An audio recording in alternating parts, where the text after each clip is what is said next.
오늘 함께 보실 말씀은 에베소서 6장 5절에서 9절 말씀입니다. 에베소서 6장 5절에서 9절 말씀, 제가 가진 신약성경 316쪽에 있습니다. 에베소서 6장 5절에서 9절 말씀을 봉독하겠습니다. 종들아 두려워하고 떨며 성실한 마음으로 육체의 상전에게 순종하기를 그리스도께 하듯 하라. 눈가림만 하여 사람을 기쁘게 하는 자처럼 하지 말고 그리스도의 종들처럼 마음으로 하나님의 뜻을 행하고 기쁜 마음으로 섬기기를 주께 하듯 하고 사람들에게 하듯 하지 말라. 이는 각 사람이 무슨 선을 행하든지 종이나 자유인이나 주께로부터 그대로 받을 줄을 알미라. 상전들아 너희도 그들에게 이와 같이 하고 위협을 그치라. 이는 그들과 너희의 상전이 하늘에 계시고 그에게는 사람을 외모로 취하는 일이 없는 줄 너희가 알미라. 아멘. 기도드리겠습니다. 하나님 아버지, 성령 충만함의 결과로 나타나는 일상생활 가운데 그리스도를 경외함으로 피차 복종하는 삶의 모습들, 그 가운데서 오늘 상전과 종의 관계에 관한 말씀을 함께 살펴보고자 합니다. 오직 그리스도를 의지하여 드려진 예배되게 하여 주시고 성령께서 우리 마음의 말씀이 깨달아질 수 있도록 마음의 빛을 비추어 주옵소서. 말씀 가운데 말씀하시는 주님의 뜻이 우리 가운데 깨달아지고 또 이루어지는 그러한 은혜의 역사가 이 시간 가운데 함께 할 수 있도록 주여 도와 주옵소서. 맡겨드리오며 우리 주 예수 그리스도의 이름으로 기도하옵나이다. 아멘. 오늘날 노예 제도가 존속하지 않은 현대사회를 살아가고 있는 우리들은 한 사람이 다른 사람을 소유한다라는 것을 이해하기가 어렵습니다. 또한 종을 인격적 존재가 아닌 물건으로 취급했다라는 사실도 이해하기가 더 어렵습니다. 아리스토텔레스는 높은 지성과 교양을 갖추고 있었지만 노예와 노예 주인 사이에 우정을 쌓을 수 있다고 생각하지 않았습니다. 아리스토텔레스는 노예는 일종의 영혼을 가진 재산이다라고 인정했지만 노예는 살아있는 도구다. 도구가 생명 없는 노예인 것과 마찬가지다라고 말했습니다. 로마는 종을 징계하는 일을 주인에게 맡겨 놓았습니다. 주인은 노예에 대한 완전한 통제권을 가지고 있었고요. 채찍으로 때리고 감금해서 벌을 줄 권한도 있었고 사형 집행권을 가지고 있었습니다. 바울이 에베소서를 포함한 자신의 서신들에 종들에 대한 권면을 포함시킨 것은 당시의 종들이 기독교 공동체의 일원으로 받아들여졌고 바울이 주인들뿐만 아니라 노예들에게도 도덕적인 호소를 할 수 있는 존재로 여겼다라는 사실을 보여줍니다. 5절에서 육체의 상전이라는 말씀은 문자적으로 육체에 따른 주인들이라는 뜻을 가집니다. 즉 육체에 따른이란 표현에서 하늘에 계신 주님과 대조적으로 단지 지상의 영역에서 인간관계 영역에서 주인이라는 의미를 보여줍니다. 궁극적으로 그리스도를 믿는 종들은 육체의 상전을 넘어 한 주 예수 그리스도께 속한 사람들입니다. 바울이 종들이 육체의 상전에 대해 두려워하고 떨며 순종하라고 합니다. 골로새서에서는 오직 주를 두려워하여 성실한 마음으로 육체의 상전들에게 순종하라고 합니다. 두려움이란 육체의 상전이 가진 권위를 진심으로 인정하는 마음의 상태입니다. 떨림이란 두려움이 외적으로 표현된 것을 가리킵니다. 그러나 두려워하고 떨며 상전에게 순종하라라는 말씀은 실제로 두려움에 사로잡혀 떨어야 한다라는 말이 아니라 육체의 상전을 상전으로 인정하고 적절한 자세를 가질 것을 가리키는 말씀입니다. 또한 종들에게 성실한 마음으로 육체의 상전에게 순종하라라고 합니다. 여기에 성실한 마음이란 문자적으로 너희 마음의 단일함이란 뜻을 가집니다. 위선이나 다른 마음을 가지지 않은 순전한 마음의 상태를 가리키는 말씀입니다. 바울은 쉽게 말해 일편단심의 마음으로 육체의 상전에게 순종해야 한다라고 합니다. 그리고 종들은 육체의 상전에게 그리스도께 하듯 순종해야 합니다. 육체의 상전은 그리스도와 같은 존재로 여기라 그런 말은 아닙니다. 바울이 이렇게 말씀하는 이유는 일상생활에서 종들의 모든 삶을 그리스도께서 지배하고 계시기 때문입니다. 종들을 포함한 모든 신자들은 삶의 모든 영역에서 그리스도의 주님 되심을 인정하며 살아가야 합니다. 그리스도의 기쁨이 되기 위한 소원을 가지고 합당하게 살아가야 합니다. 종들이 육체의 상전에게 순종하는 것도 그리스도께서 세우신 권위를 인정하며 앞서 살펴보았던 에베소서 5장 21절에 그리스도를 경외함으로 피차 복종해야 하기 때문입니다. 이어서 6절에서 눈가림만 하여 사람을 기쁘게 하는 자처럼 하지 말라라고 합니다. 골로새 3장 22절에서도 사람을 기쁘게 하는 자와 같이 눈가림만 하지 말고라고 말씀합니다. 두 구절에서 말씀하는 눈가림이란 주인의 비위를 맞추려고 주인이 지켜보고 있을 때만 열심히 일하는 것을 가리킵니다. 일반적으로 바울이 살아가던 시대의 종들은 주인이 지켜볼 때만 열심히 일했습니다. 종들은 주인에게 특별히 빚진 것이나 신세진 것이 없었기 때문에 굳이 최선을 다해 주인을 섬기려 하지 않았습니다. 그러나 그리스도를 섬기는 종들은 달라야 합니다.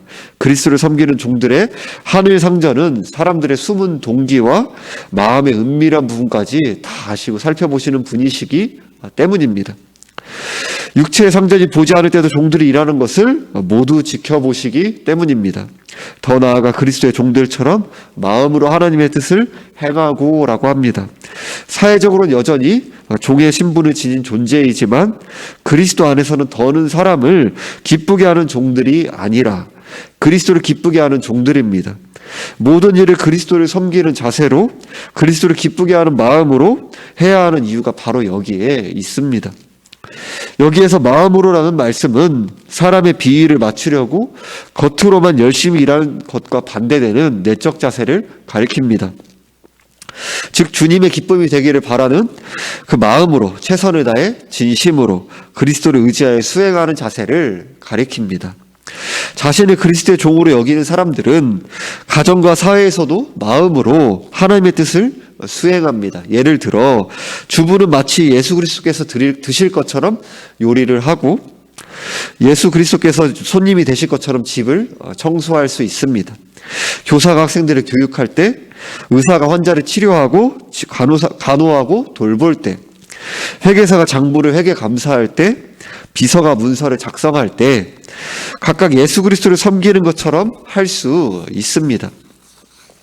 7절에서 기쁜 마음으로 섬기기를 주께 하듯 하고 사람들에게 하듯 하지 말라라고 합니다. 여기서 주님은 예수 그리스도를 가리킵니다. 종들은 궁극적으로 그리스도의 종들이기 때문에 사람에게 하듯 해서는 안 되고 주께 하듯 섬겨야 합니다. 기쁜 마음으로 섬기라고 합니다. 기쁜 마음이란 원문에서 호의나 열심을 뜻합니다.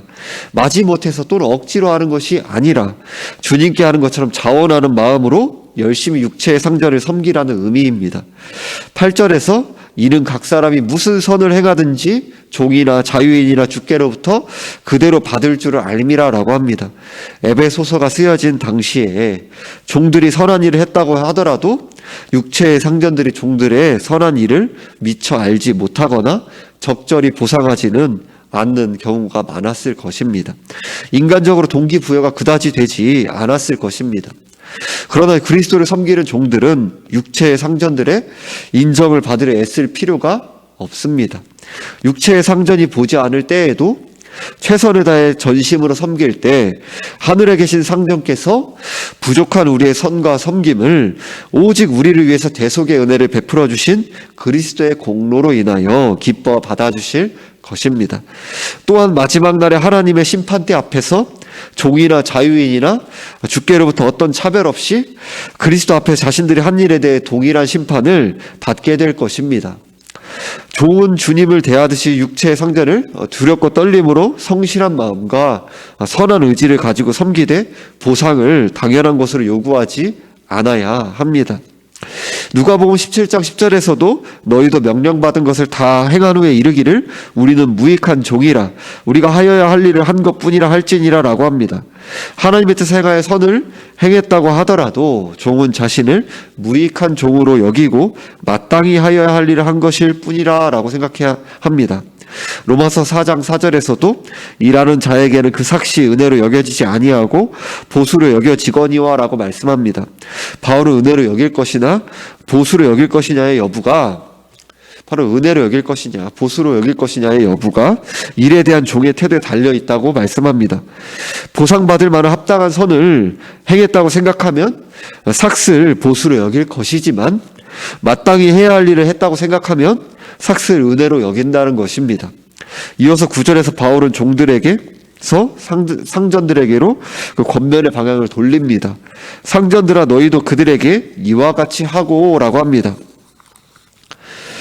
여기에서 이와 같이란 종들에게 요구되는 것들과 같은 태도 행동들을 의미합니다. 상전들도 자신들이 그 그리스도를 경외하는 그 자세로 그리스도께 하는 것처럼 종들을 존중해야 하고, 그리스도 안에서 형제 자매로 종들을 대해야 하며, 자신들도 그리스도의 종들이라는 사실을 알고 마음으로 하나님의 뜻을 행해야 한다는 사실을 가리킵니다.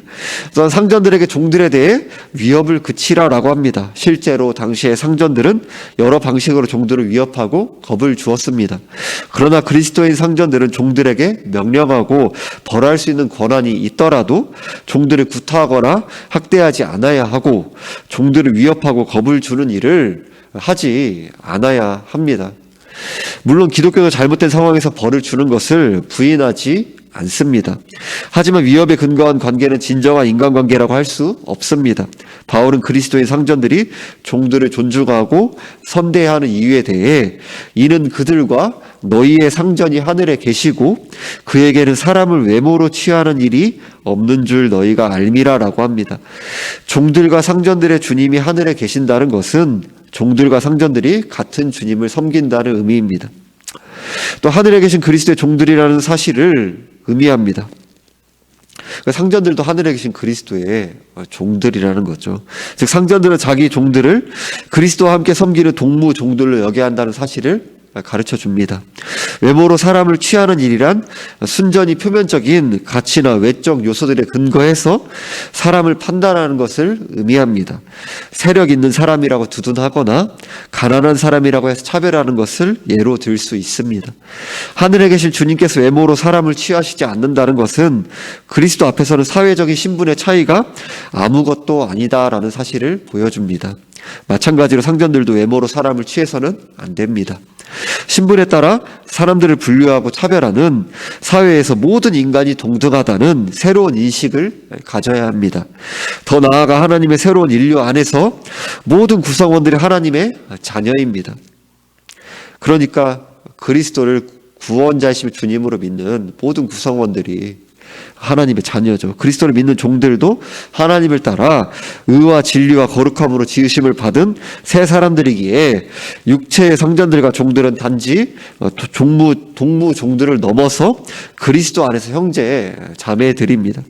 이러한 교회의 아름다운 사례를 우리는 골로새 교회의 성도였던 빌레몬과 오네시모 사이의 관계에서 확인할 수 있습니다.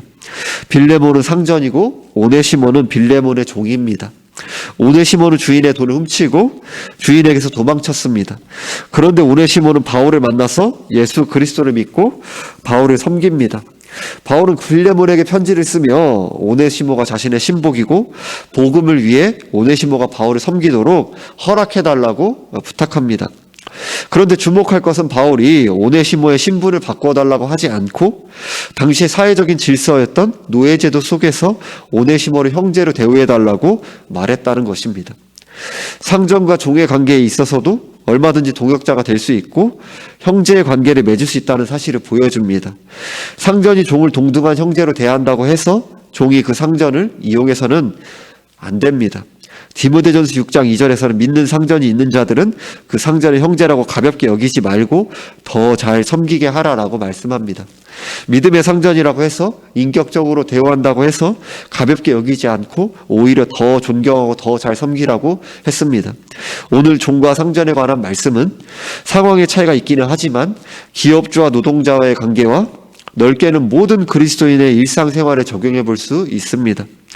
직장은 단지 생계 유지를 위한 수단이거나 자신의 경력을 쌓고 자신의 야심을 실현하는 장소가 아닙니다.